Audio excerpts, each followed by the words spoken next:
दर्शक बंधु, क्या आपने कभी महसूस किया है कि सोमवार का दिन कुछ अलग ही होता है? जैसे सुबह की हवा भी शांत लगती है, जैसे दिल में बिना वजह का विश्वास जाग उठता है। कहते हैं कि सोमवार का यह पवित्र दिन स्वयं भोलेनाथ का दिन है, और जो इस दिन श्रद्धा से व्रत रखकर उनकी कथा सुनता है, उसके जीवन के बंद दरवाजे अपने आप खुल जाते हैं। आज की कथा मात्र एक कहानी नहीं, बल्कि वह दीपक है जिसे सुनते ही मन के अंधकार पिघलने लगते हैं, चिंता से भरा हृदय हल्का होने लगता है और व्यक्ति के भाग्य में शिव के वरदान लिखे जाते हैं। बहुत समय पहले नर्मदा के तट पर एक छोटा सा गांव था। उस गांव में एक युवक था, नाम था देवदत्त। बचपन से ही भोलेनाथ का बड़ा भक्त। हर सोमवार मंदिर में सबसे पहले पहुंचना, नदी से जल लाना, शिवलिंग पर अर्पित करना, यह उसका नियम था। लेकिन जीवन का नियम हमेशा भक्ति जैसा सरल नहीं होता। भक्ति तो प्रकाश है, लेकिन जीवन अक्सर मनुष्य को अंधेरे से गुजरने पर मजबूर कर देता है। देवदत्त के साथ भी ऐसा ही हुआ। उसके पिता गुजर चुके थे, घर में बूढ़ी माँ थी और घर चलाने की जिम्मेदारी उसके कंधों पर थी। काम करता था, पर मेहनताना इतना कम मिलता कि 2 वक्त की रोटी भर मुश्किल से जुटती। माँ बीमार रहने लगी, इलाज कराने की क्षमता नहीं थी।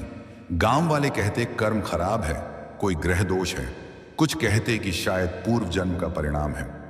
देवदत्त चुपचाप सुनता, लेकिन उसकी आंखों में एक ही भरोसा था, जो भगवान शिव ने लिखा है वही होगा। एक सोमवार की सुबह जब वह मंदिर में जल चढ़ाकर वापस आ रहा था, तभी उसने देखा कि रास्ते में एक बूढ़ा साधु खड़ा है। शरीर बिल्कुल दुबला, पैर कांप रहे, हाथ में लाठी। साधु बोला, बेटा जरा पानी पिला दोगे? देवदत्त ने बिना सोचे अपने लोटे का सारा जल साधु को दे दिया। साधु मुस्कुराया। उसकी मुस्कान में कुछ ऐसा था जैसे समय ही ठहर गया हो। उसने देवदत्त से पूछा, बेटा तू हर सोमवार जल चढ़ाता है, पर मन की भारी गठरी कब उतारता है? देवदत्त चौंक गया, बोला, गुरुदेव कौन सी गठरी? साधु ने कहा, वही जो तेरी माँ की बीमारी का डर है, गरीब होने का दुख है, भविष्य की चिंता है। तू जल तो शिव को दे देता है, पर अपना दुख कभी नहीं देता। देवदत्त की आंखें नम हो गईं। उसने पहली बार महसूस किया कि वह शिव से सब मांगता है, लेकिन अपना दर्द कभी सौंपता ही नहीं। साधु ने आगे कहा, अगर सच में चमत्कार चाहता है तो आज रात शिव से संवाद कर। उनसे कह कि मैं अपना भय, अपना दुख, अपना सब कुछ तुम्हें सौंपता हूं। देखना, सोमवती शिवरात्रि का यह दिन तेरी किस्मत बदल देगा। देवदत्त ने उस रात प्रसाद बनाया, दीप जलाया और माता पिता की तस्वीरों के सामने बैठकर बोला, भोलेनाथ, मैं खाली हाथ आया हूं। मेरे पास देने को कुछ नहीं, बस एक माँ है जिसकी सांसें तुम पर टिकी हैं, एक घर है जो टूट रहा है और एक मन है जो हारता जा रहा है। अगर सच में तुम मेरे देव हो, मेरे रक्षक हो, तो मुझे वह शक्ति दो जिससे मैं अपने जीवन को संभाल सकूं। कहते हैं श्रद्धा से कही गई बात, भक्ति से बहाया गया आंसू कभी व्यर्थ नहीं जाता। उसी रात देवदत्त स्वप्न में एक अद्भुत दृश्य देखता है। शिव स्वयं उसके सामने प्रकट होते हैं। जटाओं से नर्मदा वहीं झर रही है, आंखों में करुणा का समुद्र। शिव ने कहा, देवदत्त, जिसने भक्ति में अपना मन सौंप दिया, उसका भाग्य कभी बंद नहीं रहता। तेरे जीवन की परीक्षा अब समाप्त। कल भोर होते ही तुझे एक राह दिखाई देगी, एक कर्म जो तेरा जीवन बदल देगा। लेकिन ध्यान रहे, उस मार्ग पर सत्य ही तेरी ढाल होगा। स्वप्न टूटते ही देवदत्त के शरीर में एक अनोखी ऊर्जा थी, जैसे किसी ने अंदर नया जीवन भर दिया हो। सुबह होते ही गांव में खबर फैली कि पास के नगर में नया कारखाना खुल रहा है और सैकड़ों लोगों की जरूरत है। देवदत्त ने बिना देर किए वहां पहुंचकर काम मांगा। मालिक ने पूछा, क्या तुम अकाउंट जानते हो? देवदत्त ने कहा, नहीं। क्या लिखना पढ़ना जानते हो? देवदत्त ने कहा, थोड़ा बहुत। मालिक बोला, फिर तुम्हें किस काम में रखूं? देवदत्त ने शिव का नाम लिया और बोला, जो काम दे देंगे ईमानदारी से करूंगा। गलत हाथ में पैसा भी रख दें तो लौटा कर दे दूंगा। यह सुनते ही मालिक मुस्कुराया और बोला, दुनिया में काम की कमी नहीं, पर ईमानदार आदमी की कमी है। तुम कल से आ जाना। देवदत्त को छोटी सी नौकरी मिल गई, लेकिन उस नौकरी में इतना वेतन था कि उसका घर आराम से चलने लगा। मां का इलाज शुरू हुआ, उनका स्वास्थ्य सुधरने लगा। देवदत्त के जीवन में एक एक करके रास्ते खुलते गए, जैसे किसी ने पुरानी बंद किस्मत के ताले खोल दिए हों। कुछ माह बाद मालिक ने देवदत्त को बुलाया और कहा, तुम्हारी ईमानदारी से प्रभावित होकर मैं तुम्हें कारखाने का मुख्य प्रबंधक बना रहा हूं। यह सुनकर देवदत्त रो पड़ा। उसे समझ आ गया कि यह सब उसकी मेहनत नहीं, उसकी भक्ति का प्रतिफल है। महादेव ने उसके जीवन की मिट्टी को छूकर उसे स्वर्ण बना दिया था। धीरे धीरे देवदत्त की संपन्नता बढ़ी, लेकिन उसका अभिमान कभी नहीं बढ़ा।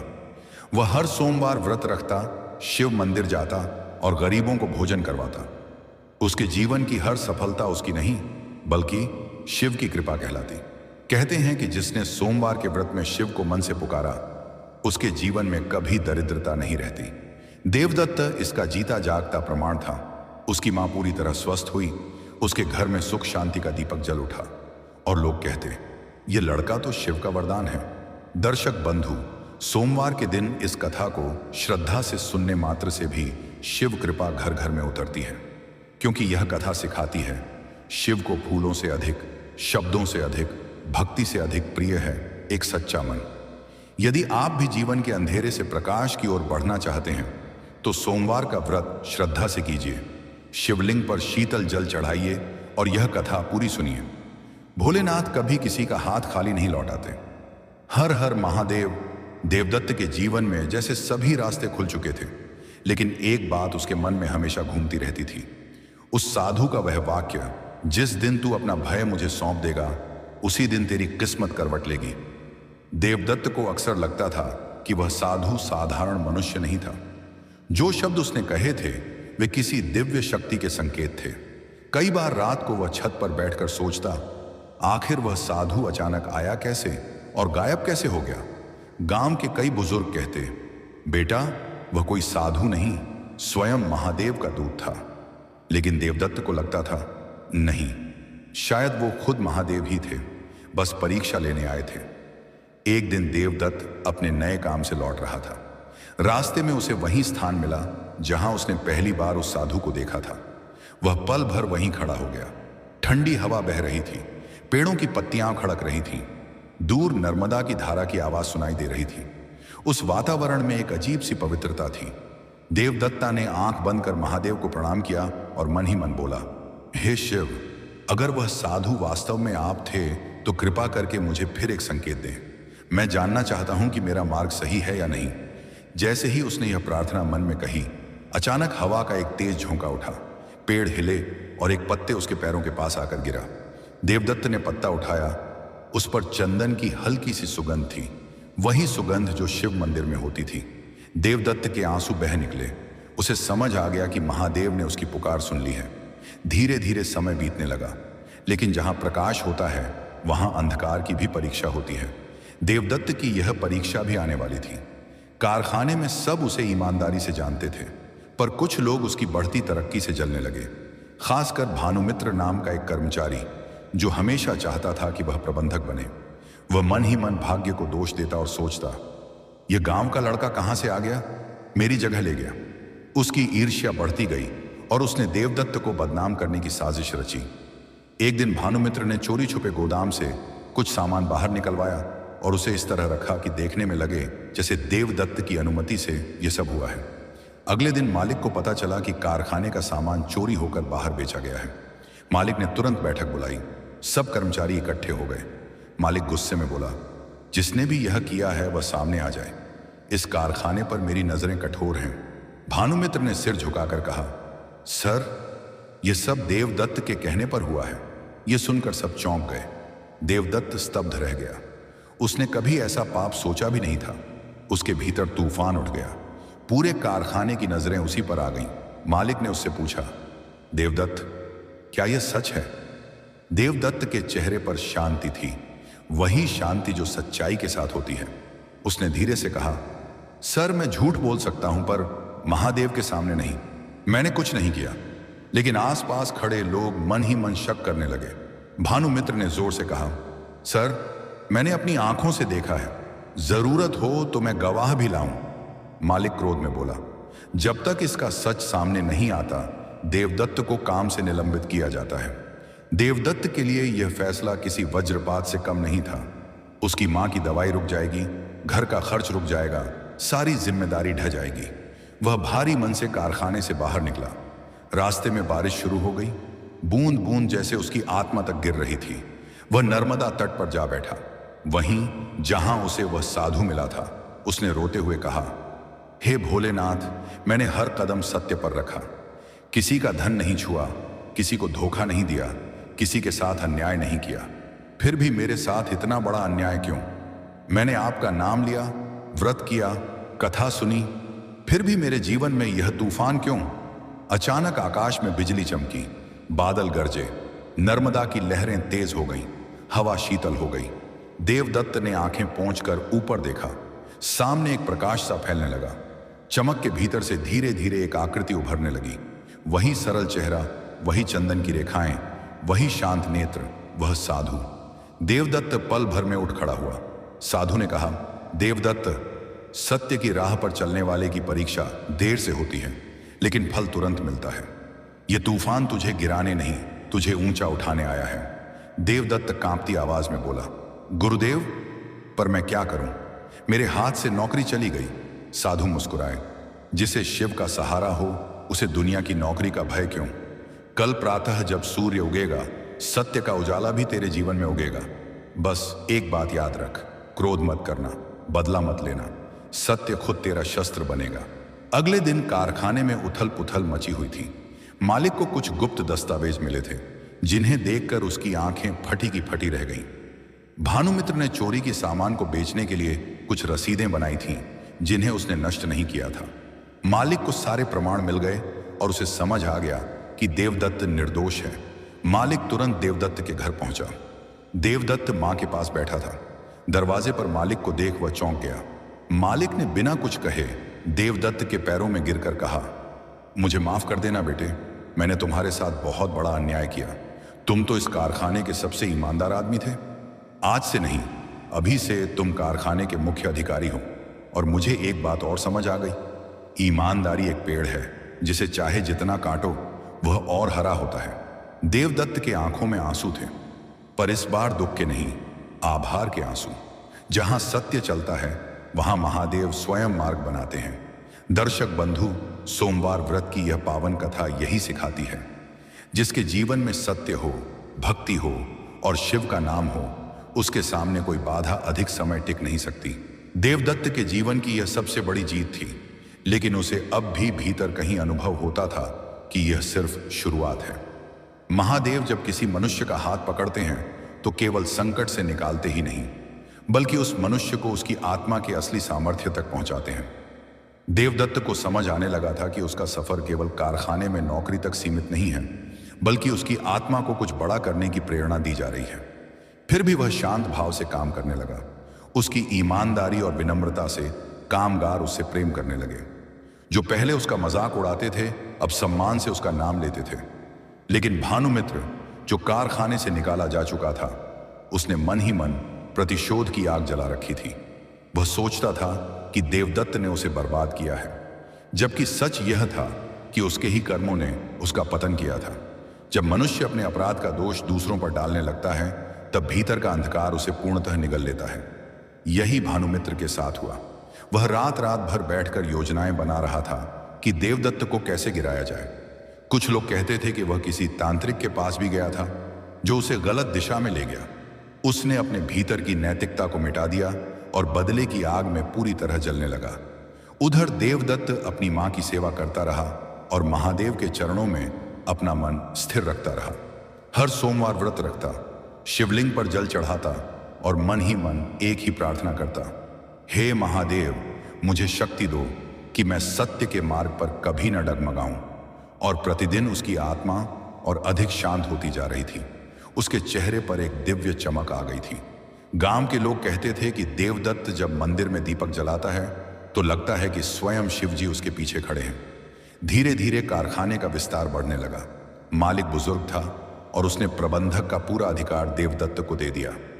देवदत्त काम को सावधानी से संभाल रहा था, लेकिन उसके भीतर यह भी चल रहा था कि वह कामगारों की स्थिति सुधारना चाहता है।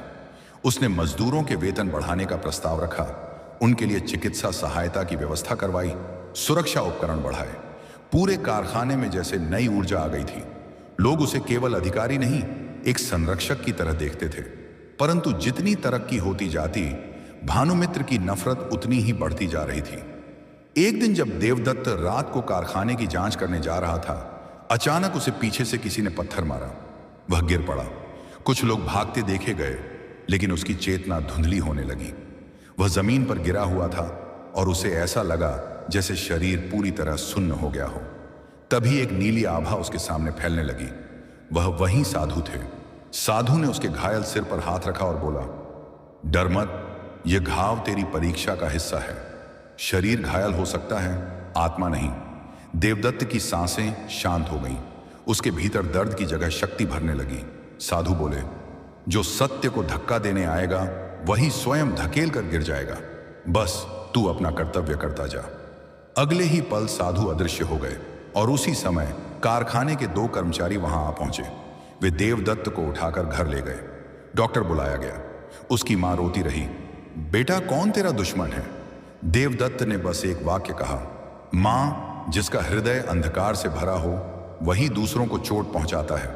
मुझे दुख उस पर है, अपने ऊपर नहीं। मां उसकी बात सुनकर और रो पड़ी, पर इस बार उसके आंसुओं में भय नहीं, भक्ति थी। कुछ दिनों बाद देवदत्त ठीक होकर फिर काम पर लौट आया। कामगारों ने उसे फूलों से स्वागत किया। सब कह रहे थे, आप ईश्वर के आदमी हो, आपको कोई नुकसान नहीं पहुंचा सकता। लेकिन देवदत्त चुप रहा। वह जानता था कि हर हमला रोकना जरूरी नहीं होता। बहुत बार शिव स्वयं ही अपने भक्त की रक्षा करते हैं, लेकिन महादेव का एक और चमत्कार अभी बाकी था। एक रात अचानक कारखाने के अंदर आग लग गई। सब घबरा गए। मालिक भी मौके पर पहुंच गया। कई मजदूर अंदर फंसे हुए थे। देवदत्त उनके बचाव के लिए दौड़ा। एक एक कर मजदूरों को बाहर निकालता गया। कोई कह रहा था, सर मत जाओ, जान जोखिम में है। लेकिन देवदत्त बोला, मेरी जान महादेव की है, मेरे रहते कोई और भीतर नहीं मरेगा। धरती पर अंधेरा था, लेकिन कारखाने की भयावह आग दूर तक चमक रही थी, जैसे आग का राक्षस सब निगलना चाहता हो। देवदत्त नीम की तरफ दौड़ा। तभी उसने देखा कि एक मजदूर लकड़ी के नीचे फंसा था। उसे उठाने की कोशिश की, लेकिन वजन बहुत था। तभी एक अद्भुत दृश्य हुआ, मानो किसी ने भीतर से शक्ति भर दी हो। देवदत्त ने लकड़ी को एक हाथ से उठा लिया। मजदूर चिल्लाया, सर आप इंसान हो या देवता? देवदत्त ने कहा, न मैं देवता न मैं महान, मेरे भीतर महादेव का आशीर्वाद है। आखिरी मजदूर को बाहर निकालते ही अचानक छत गिरने लगी। सबने चिल्लाकर कहा, देवदत्त बाहर आ जाओ। लेकिन देवदत्त तभी धुएं में खो गया। पूरा ढांचा धड़ाम से गिर पड़ा। लोग रोने लगे। मालिक ने सिर पकड़ लिया। मजदूर चिल्ला रहे थे, महादेव हमारे देवदत्त को बचा लो। कुछ पल बाद धुआं थोड़ा कम हुआ और सबकी आंखें फटी की फटी रह गईं।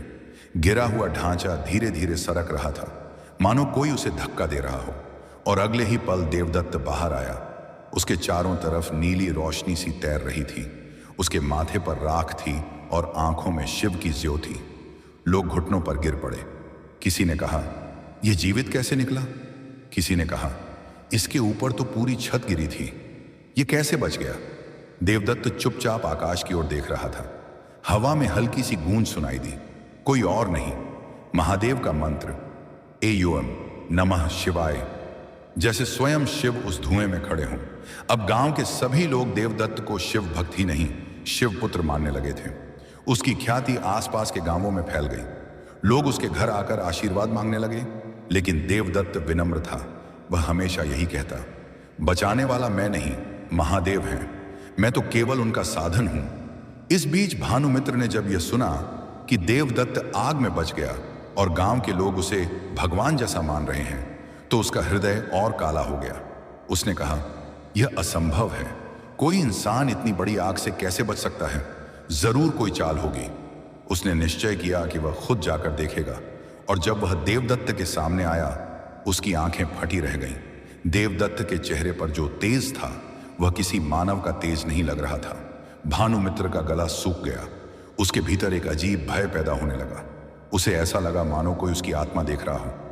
देवदत्त ने शांत स्वर में कहा, भानुमित्र, सत्य से भागकर कहां जाओगे? महादेव के न्याय से कोई नहीं बचता। भानुमित्र कांप गया।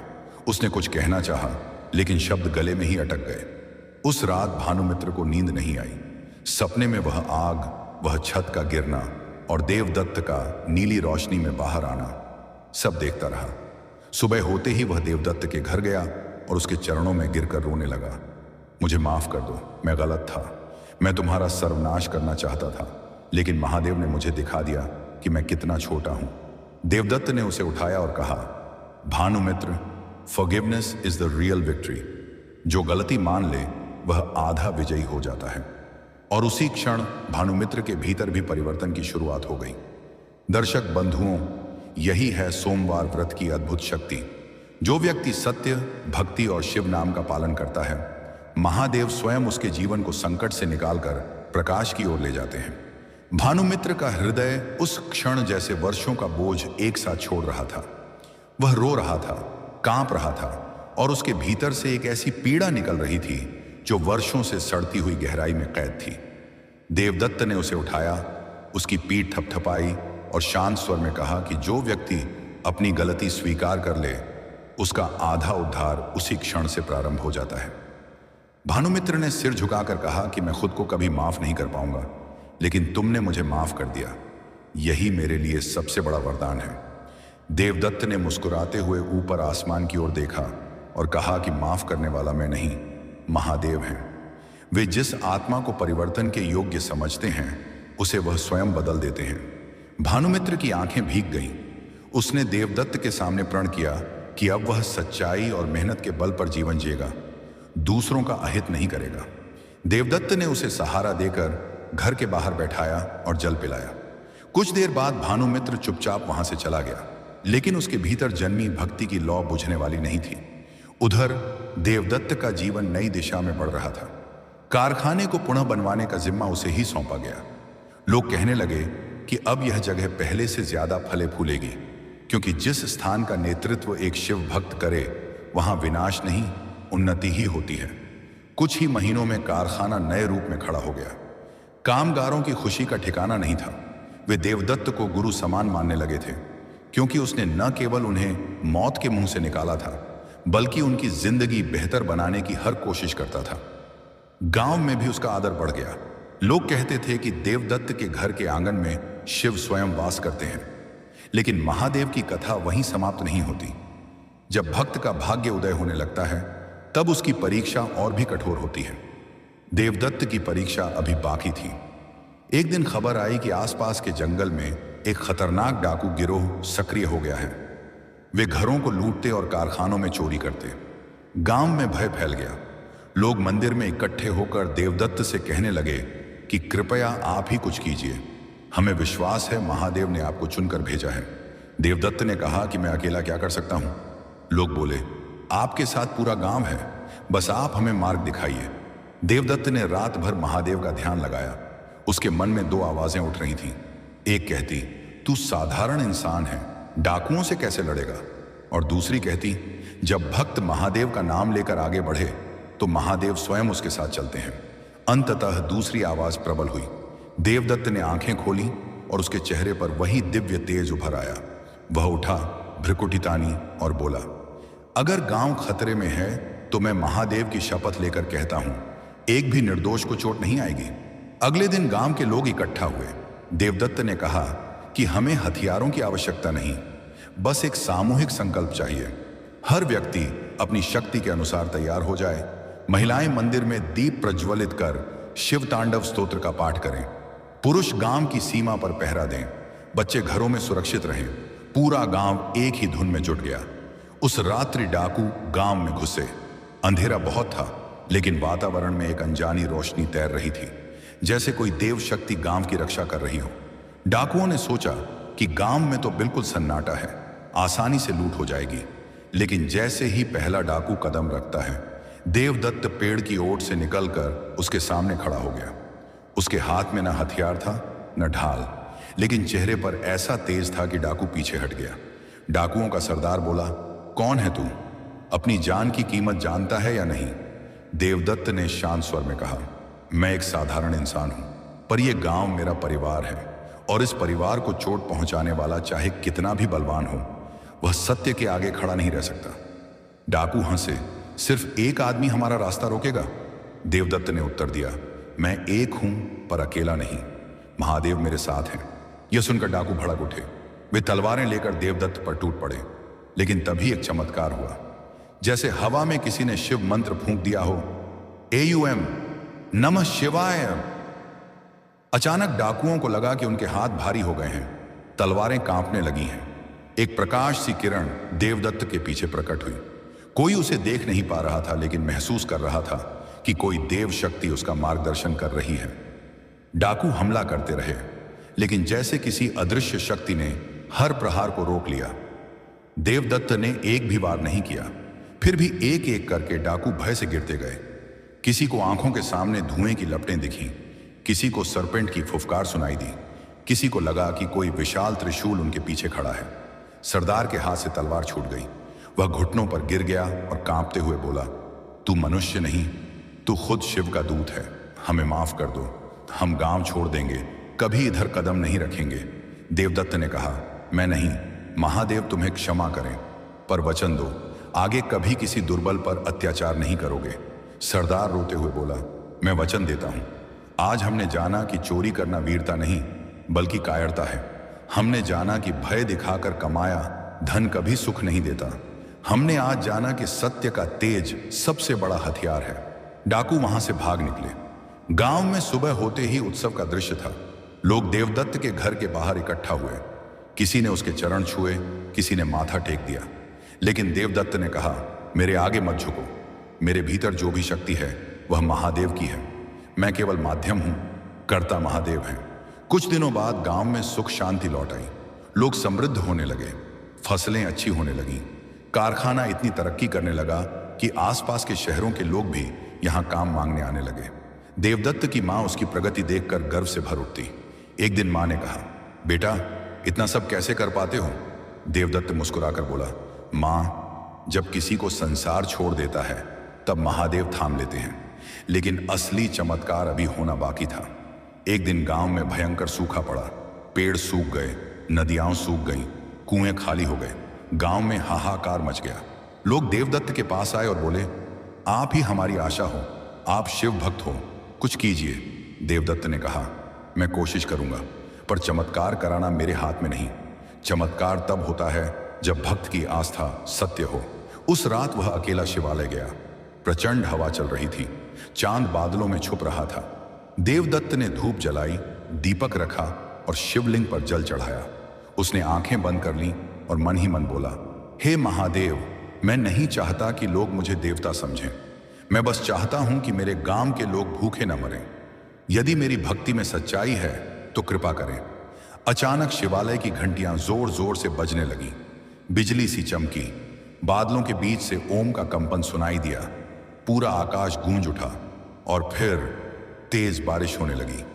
ऐसा लगा जैसे स्वयं जल देवता पृथ्वी पर उतर आए हों। गांव वाले खुशी से नाच उठे, खेत लहलहा उठे, नदी बहने लगी, कुएं पानी से भर गए।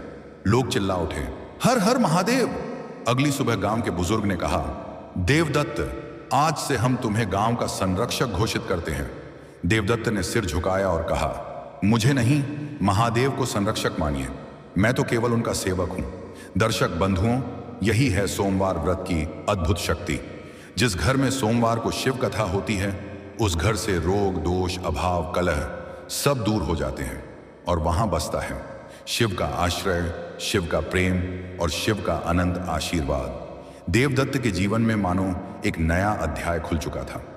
पूरी दुनिया उसके भीतर के तेज को महसूस कर रही थी, पर वह स्वयं अपने आप को पहले की तरह एक साधारण इंसान ही मानता रहा। उसकी विनम्रता ही उसकी सबसे बड़ी शक्ति थी। जब भी कोई उसके चरण छूने आता, वह हाथ पकड़कर उन्हें उठाता और एक ही बात कहता, किसी मनुष्य को मत झुको, केवल शिव को प्रणाम करो। लोग उससे और भी अधिक प्रभावित होते गए। लेकिन जगत का नियम यह है कि जहां प्रकाश बढ़ता है वहां अंधकार अपनी अंतिम कोशिश अवश्य करता है। महादेव के भक्त की परीक्षा कभी समाप्त नहीं होती, क्योंकि तपस्या के बिना महिमा पूर्ण नहीं होती। कुछ ही महीनों में गांव पूरी तरह समृद्ध हो गया। खेत लहलहाने लगे, कारखाना खूब फलने फूलने लगा, मजदूरों के घरों में खुशहाली लौट आई। देवदत्त की मां कहती, बेटा, ये सब तेरे अच्छे कर्मों का फल है। देवदत्त मुस्कुराकर कह देता, मां, मैं कुछ नहीं कर रहा, करने वाले तो शिव हैं। लोग उसकी इस सरलता पर मुग्ध हो जाते, परंतु गांव के कुछ लोग ऐसे भी थे जो मन ही मन ईर्ष्या करने लगे थे। वे कहते, अगर यह लड़का ऐसे ही आगे बढ़ता रहा तो गांव में कोई हमारा नाम भी नहीं लेगा। खासकर सरपंच का बेटा रघुवीर, जिसकी महत्वाकांक्षा गांव पर शासन करने की थी, वह देवदत्त से भीतर ही भीतर जलने लगा था। रघुवीर ने कई बार कोशिश की कि देवदत्त की इज्जत घटाई जाए। कभी अफवाह फैली कि देवदत्त कारखाने से चोरी करता है, कभी यह कि वह चमत्कार दिखाकर लोगों को बहला रहा है, लेकिन हर बार सच सामने आ जाता। महादेव का वरदहस्त जिस पर हो, उसे कोई झूठ मिटा नहीं सकता। रघुवीर की ईर्ष्या बढ़ती जा रही थी और उसके भीतर एक छोटा सा अंधकार धीरे धीरे प्रचंड अग्नि बन चुका था। एक दिन गांव में खबर फैली कि पास के पहाड़ों में एक रहस्यमयी साधु का आगमन हुआ है।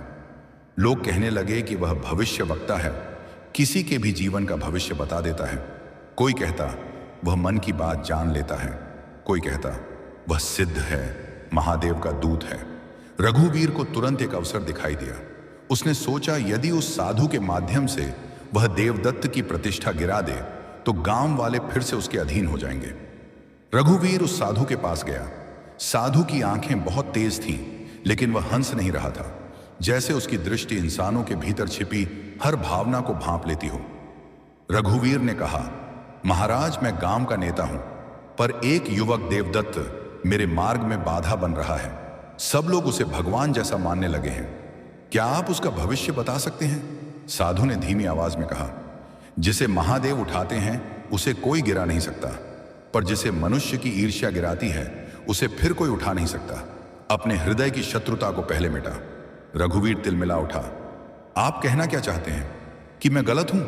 साधु बोला, ईर्ष्या का मार्ग पतन का मार्ग है।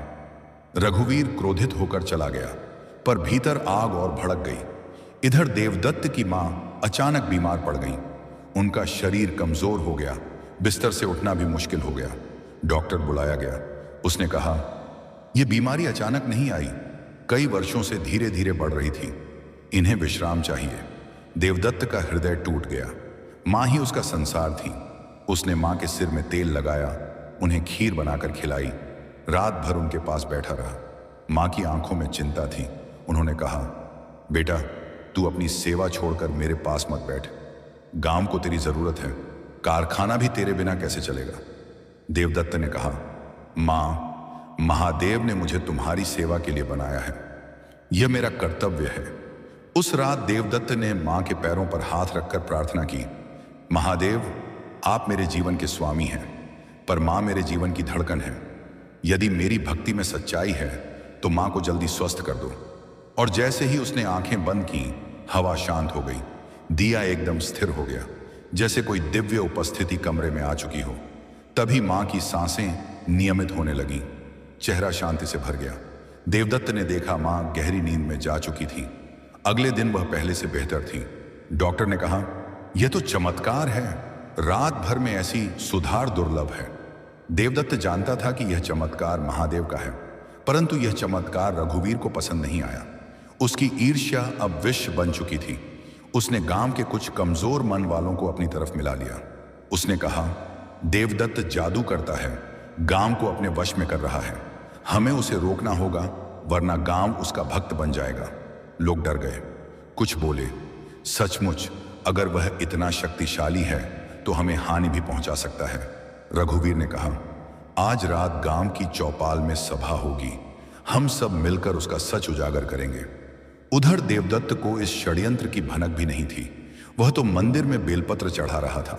उसने मन ही मन कहा, महादेव, यदि मेरे जीवन में नया तूफान आने वाला है तो मुझे शक्ति देना। मैं सत्य नहीं छोड़ना चाहता। शिवलिंग से जल बहा, जैसे उत्तर मिला हो। रात को जब सभा हुई, रघुवीर ने जोर से कहा, देवदत्त चमत्कार नहीं करता, चाल चलता है। उसकी मां भी बस नाटक कर रही है। भीड़ हिल गई। तभी देवदत्त शांत चाल से सभा में आया। उसके चेहरे पर कोई क्रोध नहीं था। उसने कहा, यदि मैं गलत हूं तो महादेव स्वयं मुझे दंड दें, पर यदि मैं सही हूं तो गांव को भी सत्य का साथ देना चाहिए। रघुवीर बोला, यदि तू महादेव का भक्त है तो साबित कर कि तूने कोई जादू नहीं किया। देवदत्त ने कहा, जादू तो माया है, शिव भक्ति सत्य है।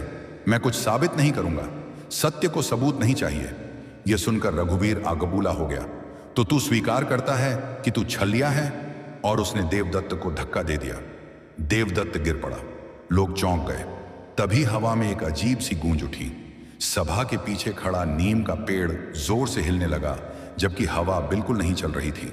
अचानक सभा की ज्योतियां एक साथ प्रज्वलित हो उठी और एक थरथराती आवाज सुनाई दी, जो सत्य को गिराता है वह स्वयं गिरता है। रघुवीर के पैर कांपने लगे। अचानक उसकी छाती में दर्द उठा और वह जमीन पर गिर पड़ा। भीड़ घबरा गई। रघुवीर चिल्लाया, मुझे बचाओ, कोई मुझे बचाओ। देवदत्त आगे बढ़ा।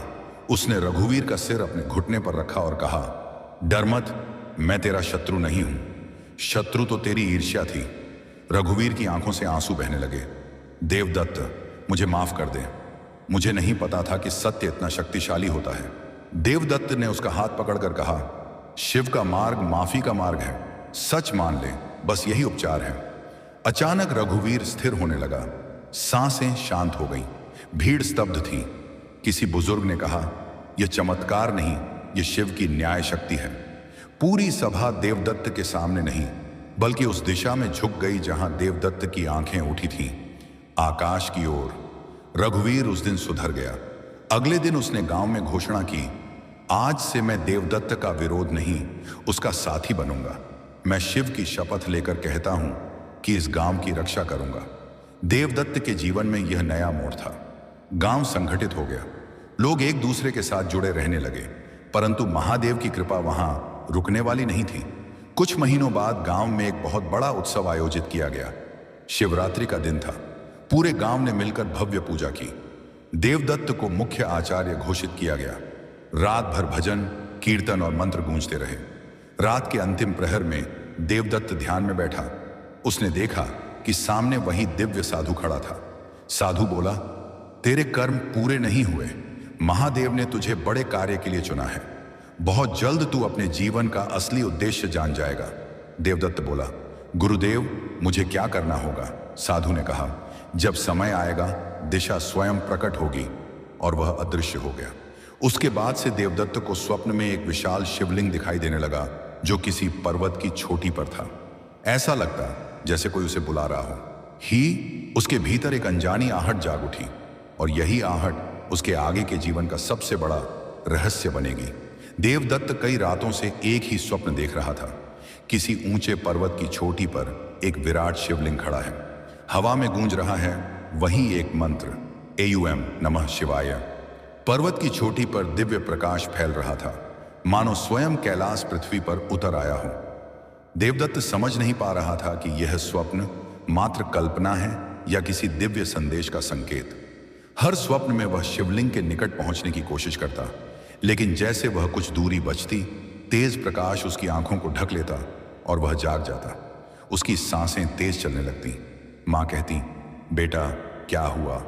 और वह बस मुस्कुराकर कह देता, कुछ नहीं माँ, बस सपना था।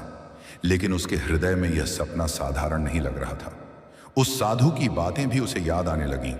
समय आने पर दिशा स्वयं प्रकट होगी। एक दिन कारखाने में काम करते हुए भी उसका मन विचलित रहा। कामगारों ने देखा कि आज देवदत्त कुछ खोया हुआ है। एक बुजुर्ग मजदूर बोला, बेटा सब ठीक है? तुम्हारे चेहरे पर जैसे कोई बोझ दिख रहा है। देवदत्त ने कहा, चाचा मैं ठीक हूं, बस कुछ समझ नहीं पा रहा हूं, जैसे कोई मुझे कहीं बुला रहा हो। बुजुर्ग ने कहा, अगर महादेव बुला रहे हैं तो उनसे भाग मत जाना, उनके बुलावे में ही भलाई है।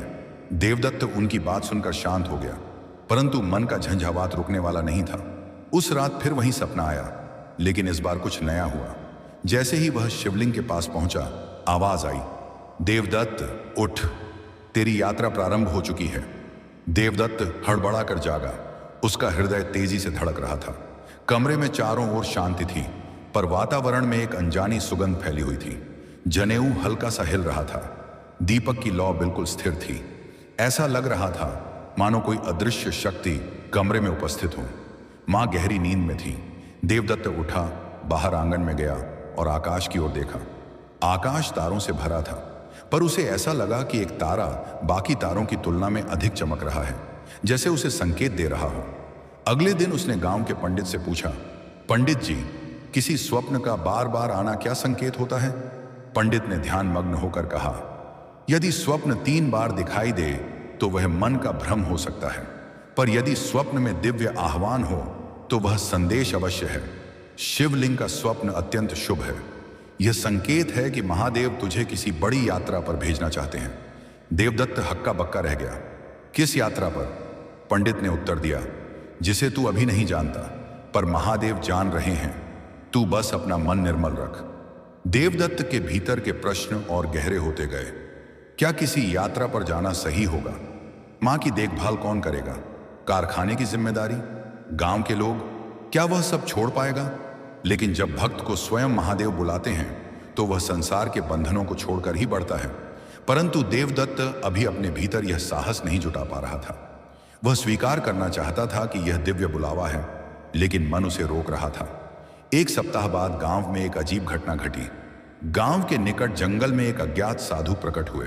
लोग कहते थे कि वे बिना पांव जमीन को छुए चल रहे थे, जैसे हवा में तैरते हों। उनका चेहरा शांत था, लेकिन नेत्रों में अग्नि का तेज था। लोग उन्हें देखकर कांप गए। किसी ने कहा, वे तांत्रिक होंगे। कोई बोला, नहीं, वे साक्षात महात्मा हैं। यह खबर देवदत्त तक भी पहुंची, लेकिन वह मिलने नहीं गया। उसके मन में पहले ही एक साधु के दर्शन थे और वह जानता था कि हर व्यक्ति जो साधु के रूप में आता है वह दिव्य शक्ति नहीं होता। लेकिन वह साधु स्वयं देवदत्त के घर आ गया। देवदत्त बाहर बैठा था। साधु उसके सामने आकर खड़ा हो गया। उसके पांव के पास मिट्टी हल्की सी चमक उठी। देवदत्त ने उठकर प्रणाम किया। साधु बोला, तेरी भक्ति को आकाश ने स्वीकार किया है, अब समय आ गया है। देवदत्त ने पूछा, किसका समय? साधु ने उत्तर दिया, तुझ पर जो जिम्मेदारी है उसे निभाने का समय। देवदत्त असमंजस में था। साधु ने उसकी आंखों में झांक कर कहा, स्वप्नों में जो पर्वत तुझे दिखता है वह पर्वत कोई भ्रम नहीं है। वहां एक प्राचीन रहस्य छिपा है जिसे केवल वही व्यक्ति खोल सकता है जिसे महादेव चुनते हैं, और वह व्यक्ति तू है। देवदत्त का दिल तेजी से धड़कने लगा। उसने कहा, लेकिन मैं अपनी मां को छोड़कर कैसे जाऊं? गांव की जिम्मेदारी, कारखाना? साधु ने कहा, जब शिव किसी को यात्रा पर भेजते हैं तो उनका परिवार भी शिव की सुरक्षा में होता है। तेरी मां तेरे जाने के बाद पहले से भी अधिक स्वस्थ होगी।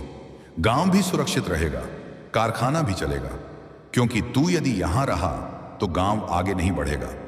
पर यदि तू अपनी यात्रा पर निकला तो पूरा गांव तेरे भाग्य के प्रकाश में उठेगा। देवदत्त का मन दुविधा में था। साधु ने आगे कहा, तू एक कदम सत्य की ओर बढ़ा, महादेव 100 कदम तेरी ओर बढ़ेंगे। यह सुनकर देवदत्त स्तब्ध रह गया, क्योंकि यही वाक्य उसे स्वप्न में भी सुनाई दिया था। उसने पूछा, क्या आप वही हैं जो पहले मिले थे?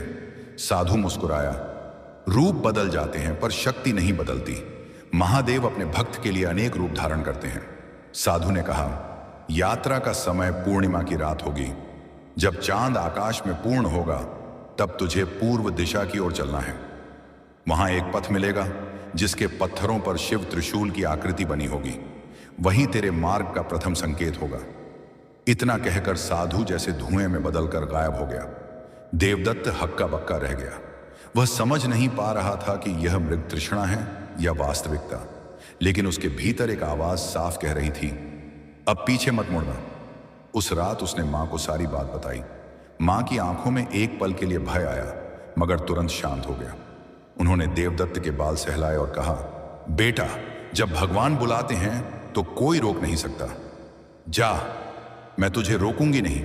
महादेव की आज्ञा का पालन कर। मैं उनकी ही बेटी हूं, तू उनका ही बेटा है।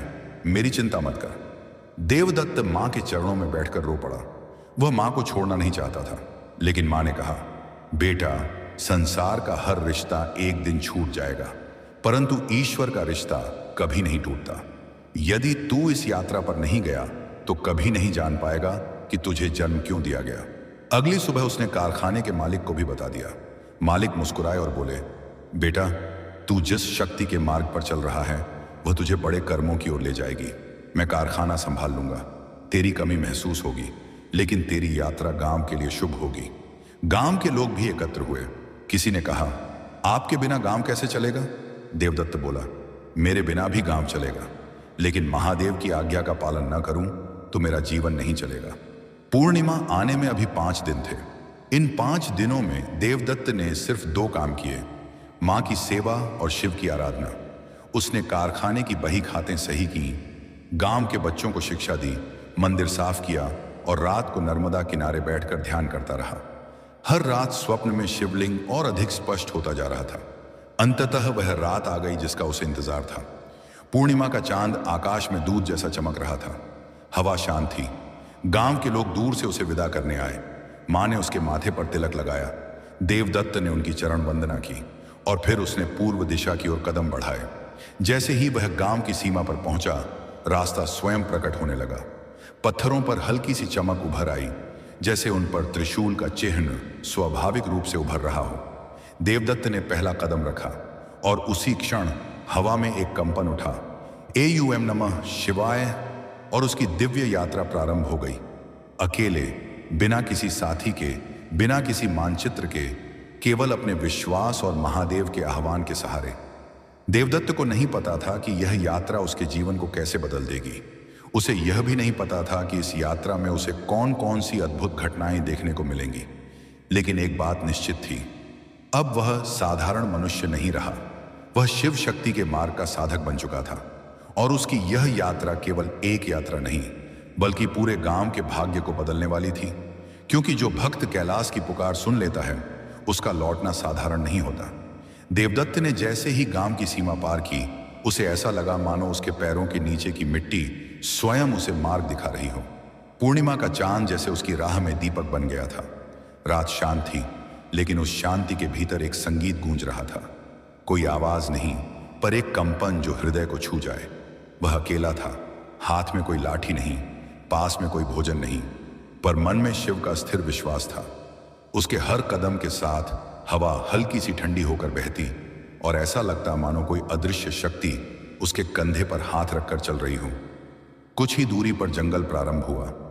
सामान्य दिनों में लोग इस जंगल में रात को पैर नहीं रखते थे, क्योंकि यहां जंगली जानवरों का भय था। परंतु आज देवदत्त को ना कोई डर था, ना संदेह। जैसे ही उसने जंगल में प्रवेश किया, पत्थरों पर हल्की सी नीली आभा चमकने लगी। ये वही आभा थी जिसे उसने स्वप्नों में देखा था। उसे पूरा विश्वास हो गया कि यही सही मार्ग है। जंगल के भीतर पेड़ इतने ऊंचे थे कि चांदनी भी मुश्किल से जमीन तक पहुंचती, परंतु जहां जहां देवदत्त चलता, वहां रोशनी जैसे उसके साथ साथ उतरती जाती।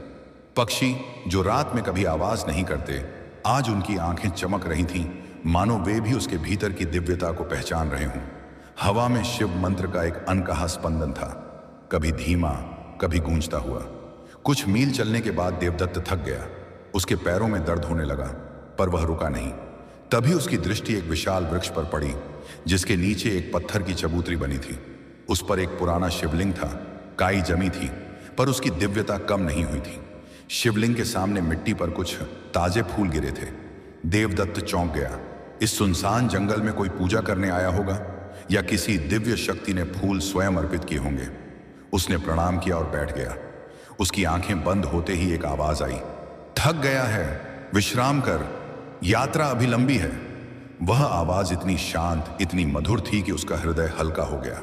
उसने उत्तर दिया, गुरुदेव, मैं अकेला नहीं हूं, आप मेरे साथ हैं। और वह वहीं सो गया। सुबह होने से पहले वह अचानक जाग गया। उसे लगा किसी ने उसका कंधा छुआ हो। आंखें खोलकर देखा, कोई नहीं था, पर हवा में वही चंदन की महक थी जो उसे पहले साधु के पास महसूस हुई थी। उसने समझ लिया कि यात्रा के हर कदम पर कोई उसका मार्गदर्शन कर रहा है। वह उठकर आगे बढ़ गया। जंगल घना होता जा रहा था। रास्ता ऊंचा नीचा था, मिट्टी फिसल रही थी।